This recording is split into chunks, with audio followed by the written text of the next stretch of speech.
Ang mga alegasyon ng katiwalian at kapabayaan sa MBHT BARM na busisi sa pagdinig ng parlamento.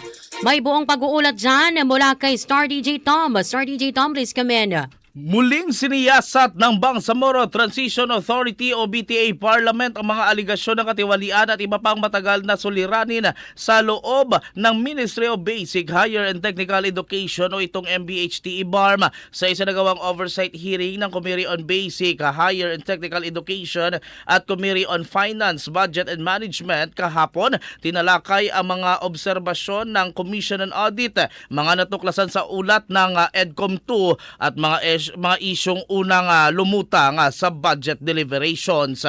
Kabilang sa mga natalakay ang kakulangan ng mahigit 10,000 plantilla positions para sa guro, na antalang remittances ng GSIS contributions at mabagal na migration process ng mga guro mula sa dating ARMM patungo sa sistema ng Bangsamoro government. Nausisa rin ang umano'y 2 persons, 1 item arrangement kung saan dalawang individual umano ang tumatanggap ng sahod mula sa iisang plantilla posisyon.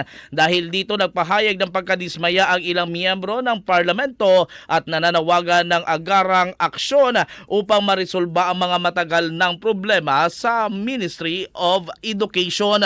Ayon sa mga mambabatas, layunin ng pagdinig na mapanagot ang mga responsable at matiyak ang pagpapatupad ng mga reforma sa MBHTE para sa kapakanan ng sektor ng edukasyon sa BARMM. Narito ang magkakasunod na pahayag ng mga mambabatas kahapon sa naging hearing, mga kabombo, mga ka-Star Nation. Budget last year up to now, isa wala na may grade. Ano ginagawa ng data office nyo? My goodness! Pinag-uusapan na ito last year pa. Ilang buwan na? 6 months? 8 months? One, yung referred po doon sa regulation. So, I acknowledge po yung presentation ni MP Pacasen na lahat po nung sa main office, original office, including yung provincial offices and MGs, migrated na. Mula naman po sa constitution offices, ang na-migrate po doon is Sulu and Cotabato City. So, yung dalas po, yun po yung hindi pa na-migrate. So you, Mr. Chair, may I know, categorically, 30,666 positions have not been migrated? Yes or no? Yes po.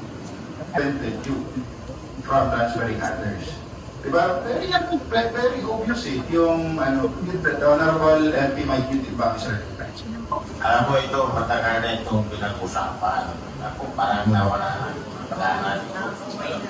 So, alam mo, Mr. Chair, ilan ba ang teacher 1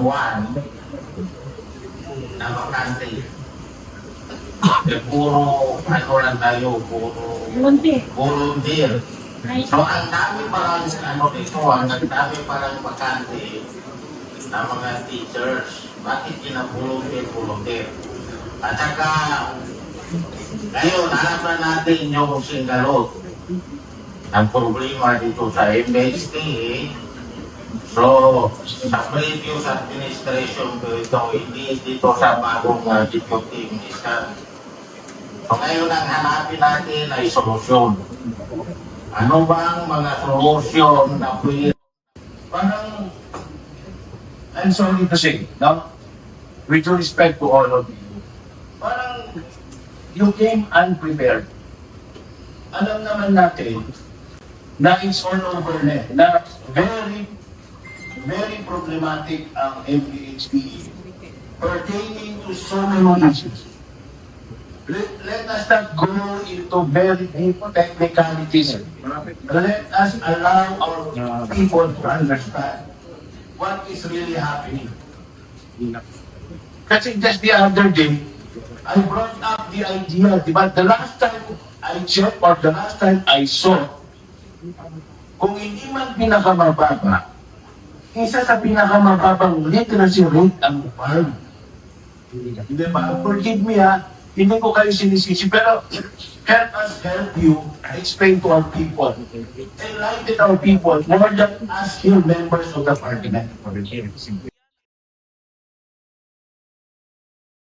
hayag ng mga mambabatas sa naging hearing kahapon dyan sa Bangsamoro Transition Authority. Sila MP Dato Michael Midtimbang, MP Maruf Candao at si MP Zul Baya, mga kabombo, mga kasarnation, at nagpahayag rin si Deputy Speaker Baintan Ampatuan sa mga suliraning kinakaharap ngayon ng Ministry of Basic, Higher and Technical Education. At mula dito sa Cotabato City, ako si Star DJ Tom ng 93.7 Star FM Cotabato, and this is Bombo Radio Philippines, the #1 and most trusted source of news and information. Basta Radio Bombo!